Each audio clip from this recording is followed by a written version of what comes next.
जब तक इंसानियत का रास्ता अपनाता है वो इंसान लगता है,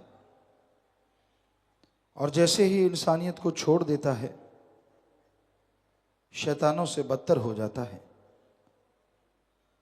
इंसानियत का रास्ता सबसे प्यार मोहब्बत करना, और वो भी बेगर्ज निस्वार्थ, और अल्लाह वाहिगुरु गॉड खुदा रब का नाम लेना, हमेशा अपने अंदर दया रहम रखना, ताकि मालिक की खुशियों की बरसात हो। किसी परेशान को, किसी दुखी को देख के जो हंसते हैं, एक तरह से वो भी शैतानों का ही रास्ता अपनाते हैं। किसी को गम दुख दर्द चिंता में तड़पता देख के होना ये चाहिए कि उसका दुख दर्द दूर करो, उसकी परेशानी दूर करो। इसी का नाम इंसानियत है। पर अगर किसी को दुख दर्द परेशानी में तड़पता देख के आप ठहाके लगाते हैं, आप उसका मजाक उड़ाते हैं, तो ये शुरुआत है शैतानीपन की। इसलिए अपने अंदर दया रहम की भावना को मरने ना दो, हमेशा उसे जिंदा रखो। क्योंकि अगर भावना इंसानियत की होगी तो कर्म भी इंसानियत के जरूर करोगे।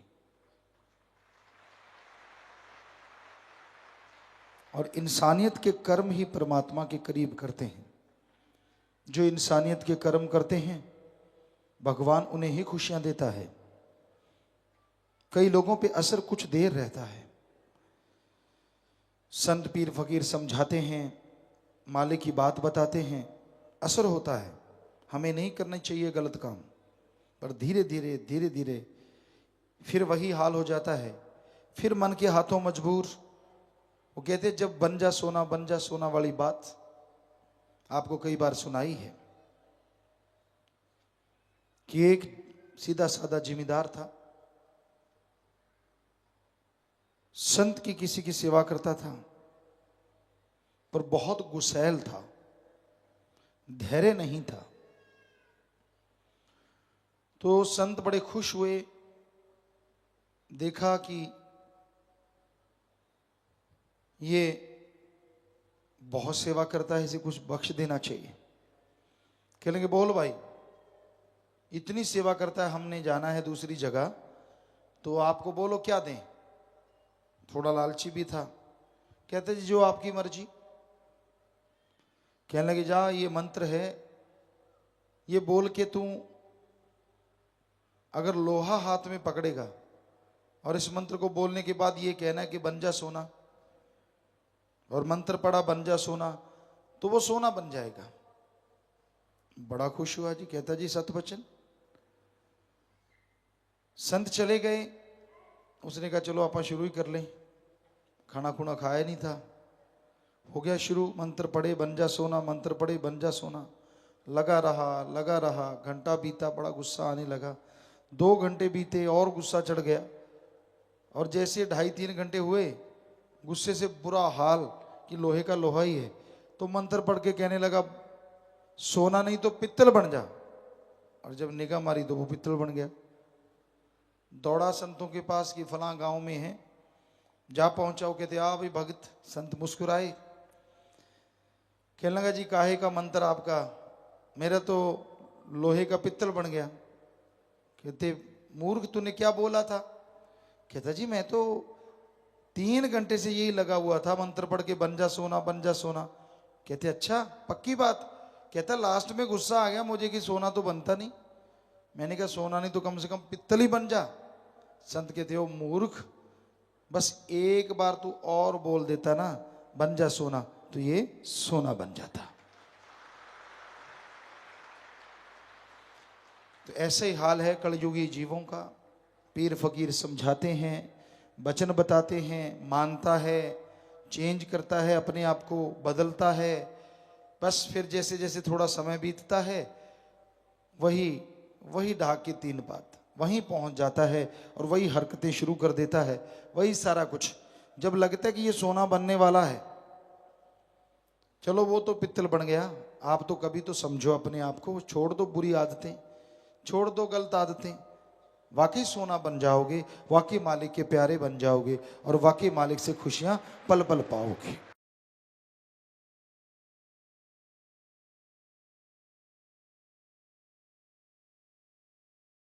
मालिक का नाम हर जगह, हर समय, हर पल होता रहता है। भागों वाले, नसीबों वाले मालिक के नाम को पकड़ पाते हैं, यानी वो आवाज, अनहद बाणी हर समय, हर जगह होती रहती है। उस अनहद बाणी को, धुर की बाणी को, उस हरि रस अमृत आबो हयात को देख सकता है, चख सकता है कोई जो संत पीर फकीरों के वचनों पे अमल करता है। भाग्यशाली होते हैं वो जीव जो संत पीर फकीर की बात को सुन के अपनी जिंदगी में अमल किया करते हैं, ईश्वर का नाम जपते हैं, ईश्वर की बनाई सृष्टि से निस्वार्थ भावना से प्यार करते हैं और बेगर्ज सेवा हमेशा कमाते रहते हैं। गर्जी प्यार संसार में बहुत है, लेकिन जो बेगर्ज मोहब्बत करते हैं वो मालिक के आशिक होते हैं।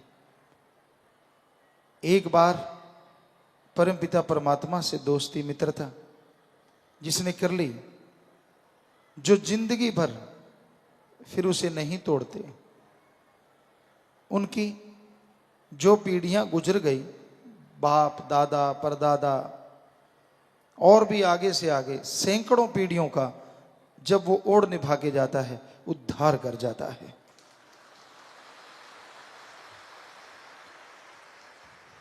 इसलिए सुमरन मालिक के नाम से अपनी लिप जोड़ के रखो। ज्यों ज्यों आपकी लिप पक्की होती जाएगी, आपका मन आपको तंग करेगा, मनमते लोग तंग करेंगे, काल, काम वासना, क्रोध, लोभ, मोह, अहंकार, मन माया, ये सब आपकी घेराबंदी करेंगे। लेकिन उस लिप को आप अगर पकड़े रखोगे तो एक दिन ऐसा जरूर आएगा, ये सारे चारों खाने चित चले जाएंगे और आत्मा परमात्मा का मिलन होके रहेगा। पर ये आप पे निर्भर करता है, आप कितने दृढ़ यकीन वाले हैं, कितना आप में हिम्मत है, कितनी देर आप मन के सामने रुकते हैं, अपने बुरे विचारों से लड़ते हैं। और लड़ने का तरीका संत बताते हैं, सुमरन किया करो, सेवा किया करो। 2 तरीके ऐसे हैं जिनसे मन से लड़ा जा सकता है, अपने विचारों पे काबू पाया जा सकता है, और जिसके विचार काबू में हैं वो संसार में सबसे सुखी इंसान है। विचार दौड़ते रहते हैं बेलगाम घोड़े की तरह, ये नहीं करा, वो नहीं किया, ये नहीं देखा, वो नहीं देखा, फलां करना था। आदमी खूबसूरत दिखा, औरत बहक गई, औरत खूबसूरत दिखी, आदमी बहक गया। ये सब माया के रंग हैं।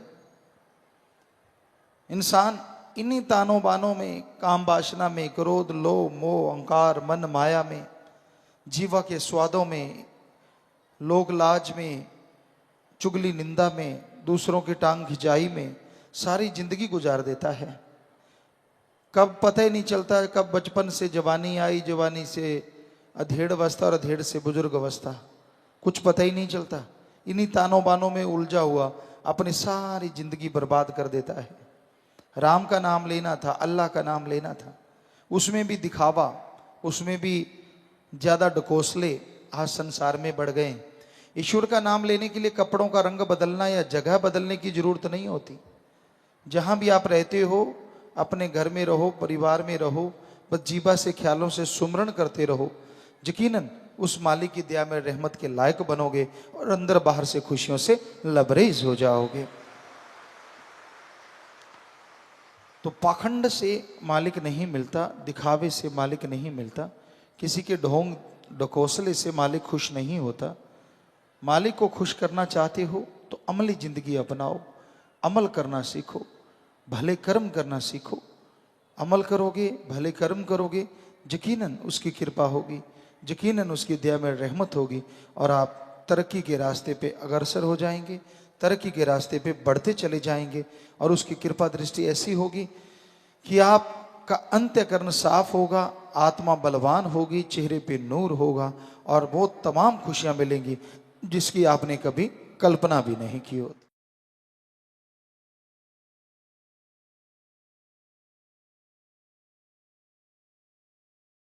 सत्संग ऐसी जगह, यहां आने से असीम सुख मिले, आत्मा का चैन मिले, वो करार मिले जिसके लिए मनुष्य शरीर मिला है, वो परमानंद मिले जिसकी कल्पना नहीं की जा सकती। तो उस परमानंद को पाने के लिए, परमपिता परमात्मा की वो तमाम खुशियां हासिल करने के लिए यह जरूरी है कि इंसान सत्संग करे, सुने और सुन के अमल करे। वचनों को सुनना, उस पे चलना बहुत बड़ी बात है। सत्संग में आने से संचित कर्म कट जाते हैं, सत्संग में आने से परमानंद मिलता है। पर कोई सुन के अमल कर ले तो नए कर्म बन जाते हैं और मालिक की तमाम खुशियां मिल जाती हैं जिसके बारे में कभी सोचा भी नहीं होता। अलग अलग संग है, अलग अलग सोहबत है इस संसार में। ठग हैं, डाकू हैं, चोर हैं, जुआरी हैं, नशेड़ी हैं। जिसके भी पास बैठते उसको कहते हैं संग करना, कि जैसा आप संग करते हैं वैसा रंग लाजमी चढ़ जाता है। बुरे का संग ना करो, लोभी लालची का संग ना करो, ठगी बेईमानी भ्रष्टाचारी का संग ना करो।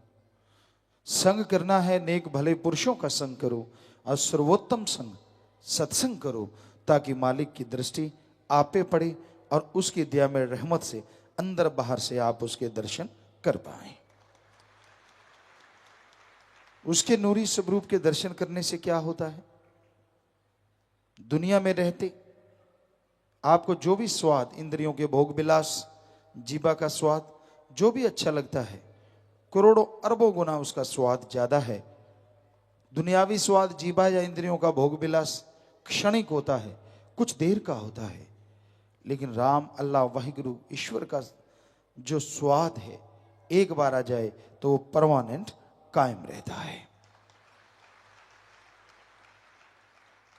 तो सत्संग सुन के अमल करने से उस परमानंद को आप पा सकते हैं, उस लज्जत को हासिल कर सकते हैं। बस वचनों पे अमल करना है, वचनों को मानना है। वचनों को मानते हुए, सत्संग पे अमल करते हुए अगर आप आगे बढ़ोगे तो यकीनन मालिक की दया में रहमत होगी और अंदर बाहर खुशियों से आप माला माल हो जाओगे।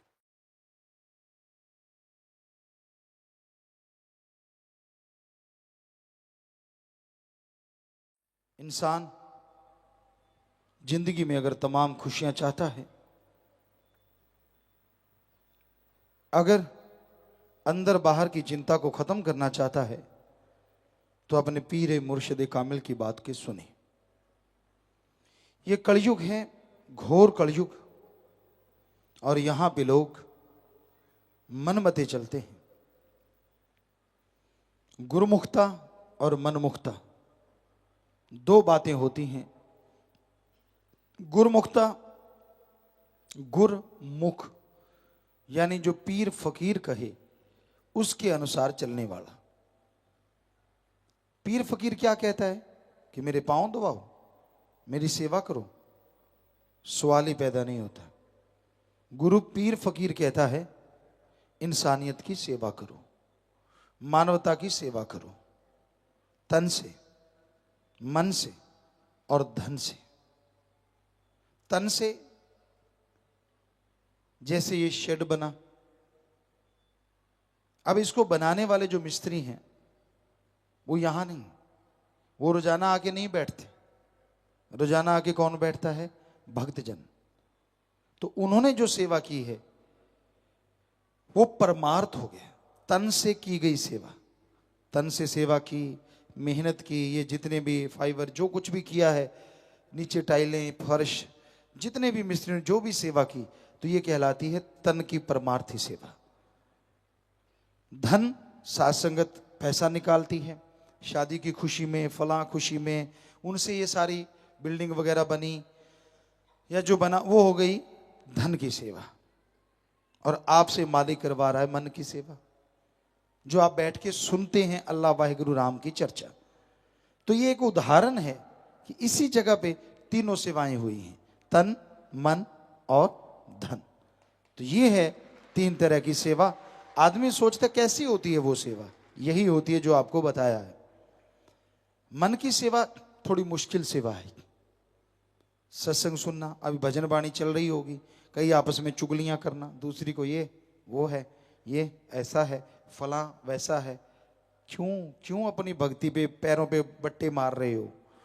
अरे इस एरिया में जब आके बैठते हो, दुनिया और दीन की खबर छोड़ दो, सिर्फ अल्लाह राम मालिक से नाता जोड़ लो, फिर देखो कैसे नजारे मिलते हैं।